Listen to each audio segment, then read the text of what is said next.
This is All India Radio. In the program Spotlight, now we bring you a discussion on issues before voters in the upcoming assembly elections.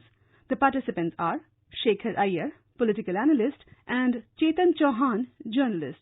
Today we are discussing the elections in 4 states, Tamil Nadu, Kerala, Assam and West Bengal, and the Union Territory of Puducherry. The campaign comes to end today and the polling will happen on April 6th, while the elections for 4 states will get over on April 6th. West Bengal, it will continue till April 29th, when the rest of the phases will go to vote. Mr. Iyer, what do you sort of a sense you get from these elections? Well, this has been a very, very different elections, very significant elections, I would say. The issues are different. And this is an election, one can say, one is not seeing any wave, particularly in Assam and in Tamil Nadu. But in Bengal, the feedback has been completely different from Assam and Tamil Nadu. In Kerala, of course, is a state where there are only undercurrents. There are no visible waves ever. So it's going to be a very interesting contest. And this is the third phase of election in Assam. And both Kerala and Tamil Nadu are having a single phase election.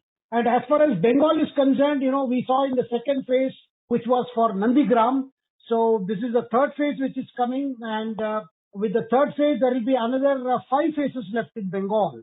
It is still Mamata versus BJP in Bengal, and in Assam, it is a question of 2 alliances. You have an alliance led by the BJP, and there is an alliance this time, an open alliance between Congress and AUDF and the left parties. So that is also posing very interesting scenario in Assam. In Kerala, again, it is between the Marxist-led LDF and the Congress-led UDF. And from whatever reports we are getting, the LDF seems to be in rather more comfortable position than the UDF. And of course, BJP is trying to make its mark. So we have seen Prime Minister campaign in Kerala, we have seen Prime Minister's campaign in Bengal, in Assam, as well as in Tamil Nadu, where the stakes may not look high, but definitely the BJP is sort of on a turbocharge in Tamil Nadu, backing the AIDMK alliance. Shekhar, it has been extremely interesting campaign. So I was looking at the data of the Prime Minister's rallies. So far till yesterday, he had held 24 rallies in all in the 5 election-bound states and the Union Territory. And if the data shows it, one thing is clear for the BJP, the focus is West Bengal because they see a chance of upsetting the Mamata Banerjee apple cart. After 10 years, there is anti-incumbency, there are charges of corruption against her. In Assam also, where the Prime Ministers have campaigned extensively along with Home Minister Amit Shah and the BJP National President JP Nadda, the party is looking to retain the government,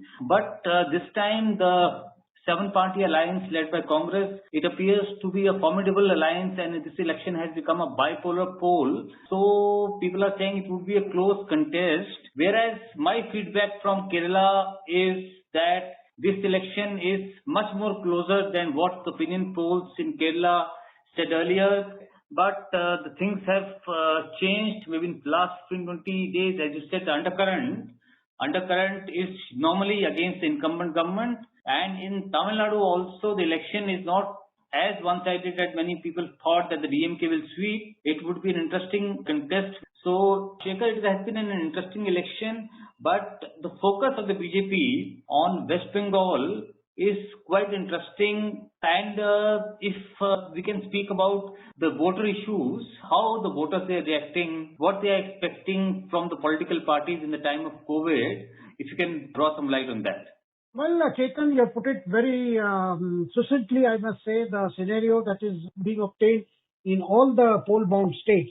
Actually, you can see are the focus of all these parties. Like, for instance, if you take Kerala, the Pinarayi Vijayan's talking point is about, what the left-front government did during the COVID period, how it handled national disasters, how it gave food kit is the talk. All the time, CPM leaders are talking about how, the kit containing all essential items were given to families there were floods, there were landslides, and then, of course, the corona situation.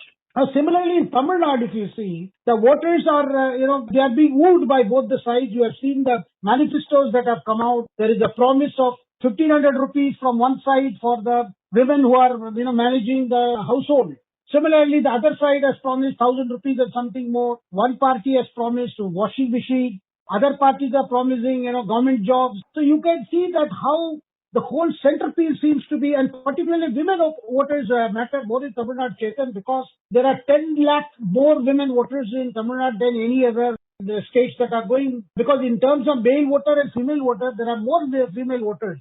And as you mentioned, this time Jayalalitha is not there, but the parties are wooing the voters in by talking about how they will bring back the Jayalalitha's golden rule.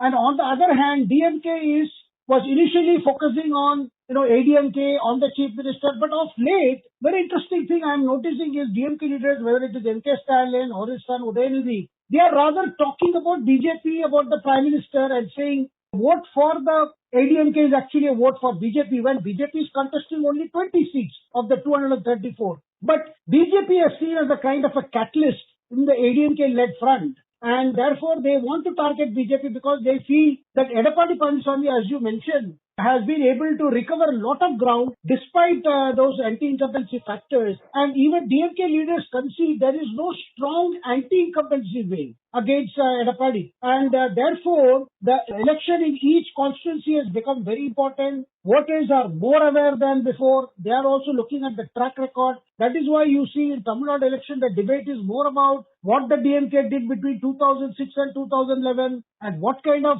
promises that Jayalalitha had made earlier, how they were implemented. So, the voter is constantly being reminded about the track record of governance. In Bengal, particularly Chetan, where I feel BJP did a lot of preparation much before the Lok Sabha elections of 2014. And subsequent to that, they seem to be more systematic. And what we are gathering from Bengal is definitely Mamata Banerjee finds this election one of the toughest, and not just because she was, got bogged down in Nandigram. Apart from that, what we are seeing is she has also put up more than 100 new faces in the hope she can fight the anti-incumbency factor. But somehow we can see the opposition, particularly the BJP, has managed to bring lot of energy, lot of gusto. And of course, there is a third front also, which has a combination of left, Congress, which is rather more influential among Muslim voters, called the Indian Secular Front. And interesting part, Chetan, the Congress, particularly Rahul Gandhi and Priyanka Gandhi, have so far avoided Bengal. That is also very interesting because in left,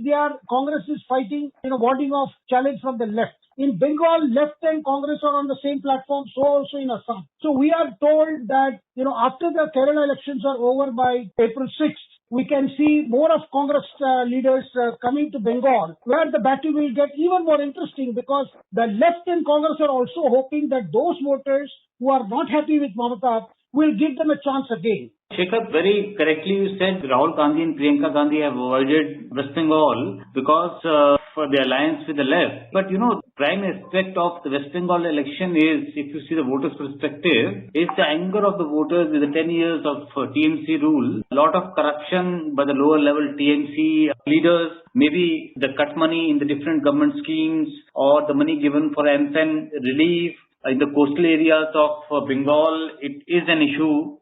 So I think the BJP in Bengal has raised the voter issues a lot rather than maybe more rhetoric they would have done in other states like maybe southern states where they've spoken more on the Hindutva issues and other core issues. But in Bengal, I think the BJP has touched upon the people issues, and that's why this contest in Bengal is much more interesting and appears to be much more closer than what people may say. In Assam also, the BJP has primarily banked on the developmental schemes they have commissioned or done in the last 5 years.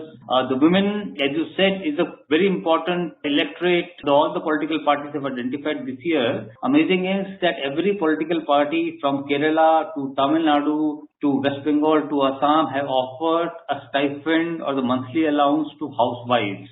So, for the first time, the women voter, the independence of the women voter has been identified by the political parties in this election, which I think have not seen on that scale earlier. But after the Bihar elections, where women clearly showed that they were with JDU and to some extent the BJP. So, I think the women separate identity from men is an important aspect of this election. But Shekhar, one important implication of this election, can you show what if whatever happens in the election, the outcome of the election on May 2nd, how it will define or redefine the Indian political scene? Definitely, you see, that is why the parties are fighting the way they are fighting these elections. You see, these elections are a kind of a run-up to 2024 Lok Sabha elections.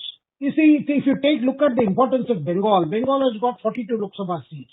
BJP made a good debut with 18 of the 42 Lok Sabha seats last time. And now, here, if the BJP manages to displace Trinamool Congress, it would mean, a big blow for the opposition, in the sense that opposition has been trying to, pick up and present a kind of a united front against the Prime Minister, Narendra Modi, and the BJP in the run-up to the 2024 elections. Now, Bengal elections are very important in this regard, because if Mamata can manage those anti-incumbency issues, and if she can come back again, perhaps she herself will feel she can move on to the national scene and try to offer some kind of a platform. But if she doesn't, I think there is a lot of issues will be there in terms of opposition, because Bengal election is going to be an important election this year. Similarly also Kerala, because Kerala, whether left comes back or Congress comes back, are going to have a different meaning, because if Congress cannot win Kerala this time, that means there is going to be a lot of churning within the Congress, which we are already seeing. And because the Congress is supposed to come to power this time, because there is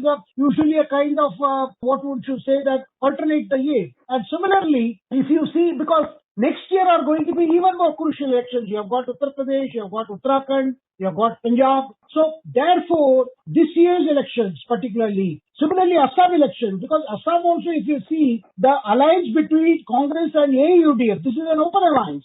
This is not an alliance which Congress never attempted even under Tarun Gogoi, because it was always felt that there could be some kind of off-record understanding, but not direct alliance. And in Assam, Sorovarundu Sonowal is seen as a leader who has given a clean government, who has brought about a lot of changes, but there were issues like Citizenship Amendment Act, which has posed a problem, and so those are being balanced by this kind of open alliance with the AUDF. So therefore, you can see that in terms of national importance, because for the Prime Minister too, despite passing through a very difficult phase, we have seen the corona, then we have seen the vaccination, then again, there are signs of corona again showing a revival, because we are all looking forward toward the revival of the economy in full gear. At the time, new challenges are coming, that we are seeing vaccination has now been extended in a much wider way. So these challenges, along with the political messages that will come from these elections, are going to be indicator of way parties will gear up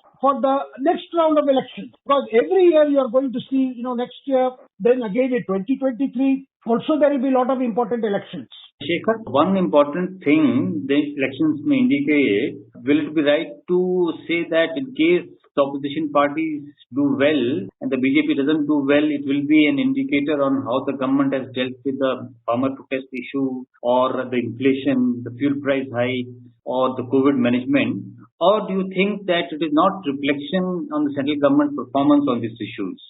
This agitation which we saw on the Delhi borders did not have resonance in any of the states going to polls, because this particular problem affecting particularly the farmers of Punjab has not bothered in reality the farmers of either Tamil Nadu or Bengal. Of course, agriculture is in crisis in all these states, but the problems are different. Because the farmers in Tamil Nadu are not more worried about the central procurement and all that. Already there is a lot of contract farming going on in Tamil Nadu. So there are other issues like, continuous supply of water in Tamil Nadu, particularly Kaveri Delta. Those are other issues. But in Assam also, I did not see any resonance of farmer issue. Though in Bengal, Mamata tried to make a point out, but then she herself had to be on the defensive, because she did not extend many of the schemes that the center had offered, because the issue of DBT implementation in Bengal, that has been a talking point of the BJP. Shekhar, this has been a very interesting, intensive, extensive campaign by all the political parties, and we expect a high turnout in all the states. And we also think that in the West Bengal, in the remaining 5 phases, there will be high turnout, and everybody is looking ahead for the result on May 2. With this, thanks a lot. Thank you very much. You were listening to a discussion on issues before voters in the upcoming assembly elections. The participants were Shekhar Iyer, political analyst, and Chetan Chauhan, journalist. This program was produced and presented by the News Services Division of All India Radio. You can listen to it on our mobile app News on AIR. This program is also available on our website newsonair.com. You may email your opinion about this program at airnsdtalks@gmail.com.